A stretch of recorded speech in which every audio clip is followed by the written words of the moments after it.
direct democracy, which is what this says, which you can't see with the glare, versus representative democracy. What are the differences? What are the similarities? What are the pros and cons, pluses and minuses, and the challenges of both? We're going to look at those different things. First, we'll define these two different forms of democracy that it can take, and then we'll talk about the positives. What are the positive benefits of each of these democracies, at least in theory? And then what are the negatives? What are the problems that can arise with these two forms of democracy? Let's define these first. I'll do this pretty simply with some drawing here. Okay, so here's a stick figure. Okay, direct democracy is that people vote directly on laws, policies. There's a direct involvement of the people and the laws that rule over them. The people make the decisions. And then a government would, of course, involve the enforcement and police power or people hired, contracted to do a certain thing, maybe like building a road or something like that. Okay, so that's direct democracy. Before we talk about the positives of direct democracy, let's also define representative democracy. Representative democracy involves voting. They both involve voting, but instead, you're voting for a person to represent. That person works with others to create laws, policies. And they also vote and make decisions in regard to those laws, policies, whatever the case may be. So the positives of direct democracy. You could imagine lots of positives. It has a sense of equality. Direct democracy allows people the chance to have their voice heard and to give input to the government through a direct vote. They don't have to go through someone else. They have direct access to the government and to change themselves rather than going through what might be called a middleman. Okay, so it also has an equality in the sense that everybody has an equal vote. There's not necessarily this idea of elites, and everyone is equalized in the sense of having an equal vote. Okay, that's good. It also allows people, just from the name, has a direct say, so it can be direct, and that means it can be quick, it could be responsive to the people. People make these decisions, and the government can respond through a vote. It also allows for ability to change, to maintain things, but also to have the opportunity to change what you don't like, to try things out and test them and see how well they work, what works, what doesn't, and then to continue to go through a process of change. What else about direct democracy is good or valuable? Well, let's say that it invites participation.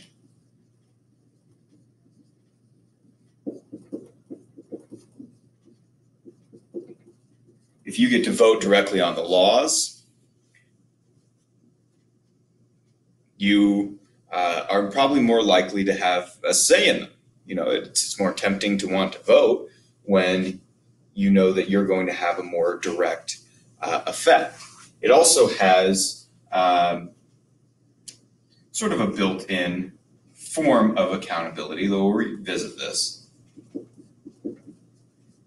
In that, if something's going wrong, they know it was the vote for those particular things that caused those issues. Okay, so all these things are there. It's not so much, although I think in theory that it doesn't work out in practice this way, but you don't have to watch out for these politicians if everybody's just voting. Okay, but now all of these things are good. They have a positive spin to them, but all of these things could also take on a negative connotation. Now, that may not seem to be true, but all of these have a side to them that has a challenge, problems with direct democracy. If we think about like equality, okay, well, when could equality be bad? Well, the truth of the matter is that people don't vote with equal knowledge or equal understanding of what they're voting for. Equality means that it includes everyone. All the votes count the same. So how could that be negative? Well, I'm not saying that it's bad for people to have different levels of knowledge. However, think about the fact that one person could vote with their eyes closed, and their vote counts as much as anybody else. Also, we could add the problem of ignorance, just lack of knowledge. People could vote with ignorance, and smart people can vote or be informed and still disagree on all kinds of aspects of policy. So people may vote ignorantly. It's called a donkey vote. People are more likely to vote if they don't know what something means than they are to not vote if they don't know what something means. In other words, if I'm faced with something in front of me on a voting ballot, I am more likely, if I don't know what it means, statistically, I am more likely to vote. Now, I'm not saying that I would do that, but most people would. They don't know, so they just fill something in. But that vote counts just as much as somebody who spent hours of time preparing.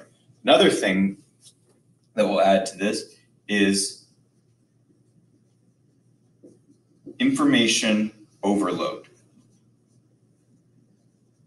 or we're going to say initiative overload. If everybody gets to suggest a new law, an initiative to be voted on, and then everybody just votes on it, there's going to be tons of things to vote on. In a direct democracy, yes, we get to vote on everything, but that means everything. And you have to ask yourself, how committed are you, and how much time do you have to devote to study, to inform yourself on the issues, and then think philosophically about how you ought to vote on these things? Now, let's say that you want to be a good, informed voting citizen, but there are 100 initiatives.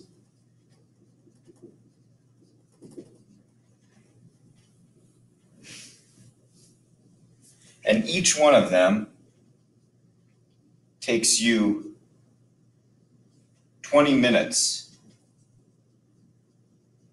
to study. Okay?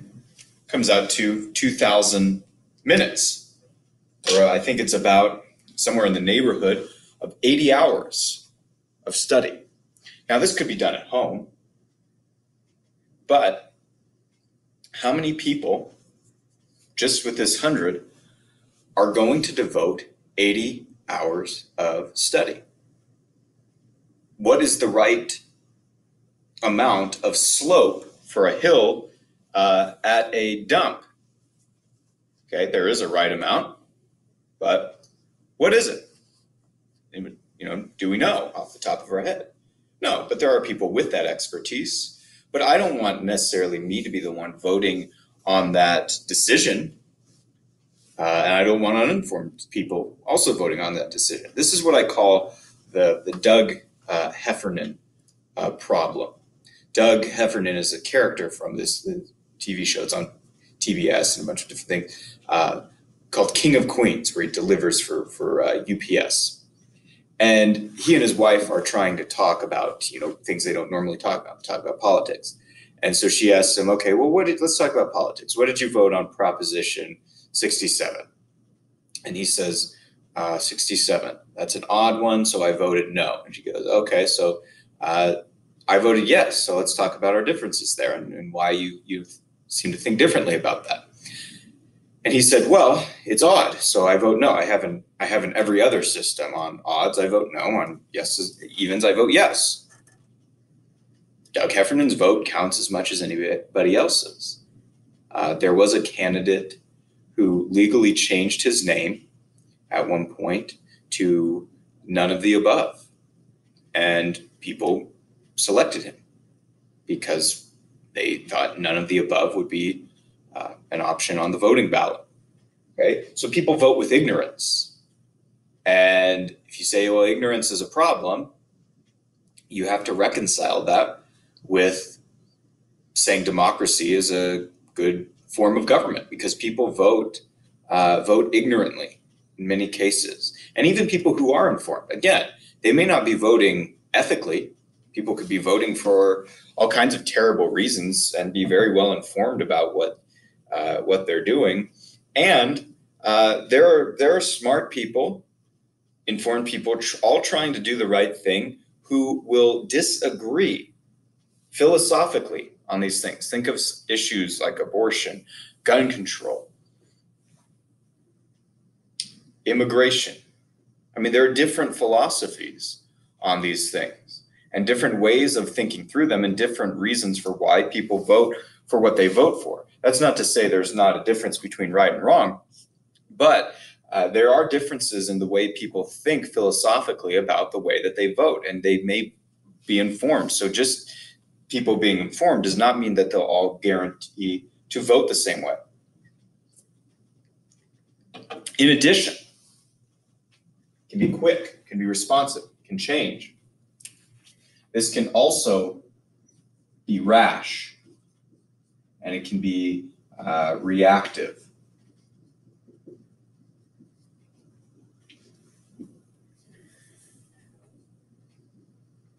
A policy or a law may not have had the full implications of it worked out. First of all, when it was suggested, it may not have been thought through all the way, but I'll talk about that in a second. In addition to that, it may have been thought through, but the implications of it may take time to work out. And if it's just thrown on the trash heap and voted out, it may not have time to do that. People also may make laws, may make initiatives that everybody votes on, and they observe some problem in society, and they say, all right, let's just get everybody together and vote, still in the heat of the moment, in the heat of an emotional response, and they may create bad policy, bad laws that were not thought through.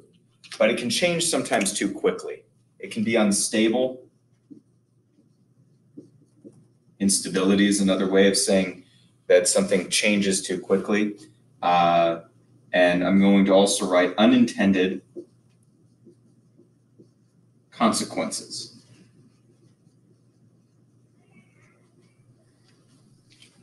There are unintended consequences. There's a goal, there's an intention with laws, but there are also things that happen that were unexpected when laws or policies are created. And so those unintended consequences can result. It invites participation, but it also can discourage participation, because if there's so much to know and so much voting all the time on all manner of issues, and you have to really study to know your stuff, it may invite uninformed participation, or it may even deter people. Also, accountability.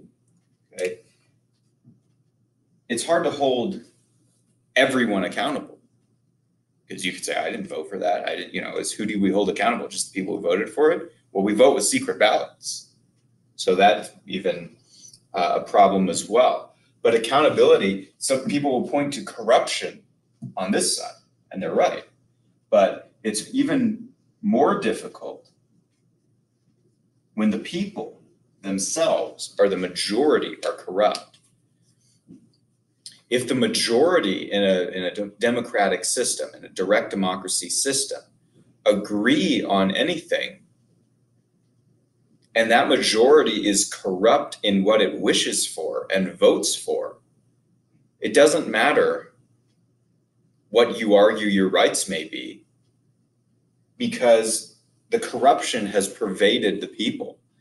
And you can't vote the people out of office. The people remain.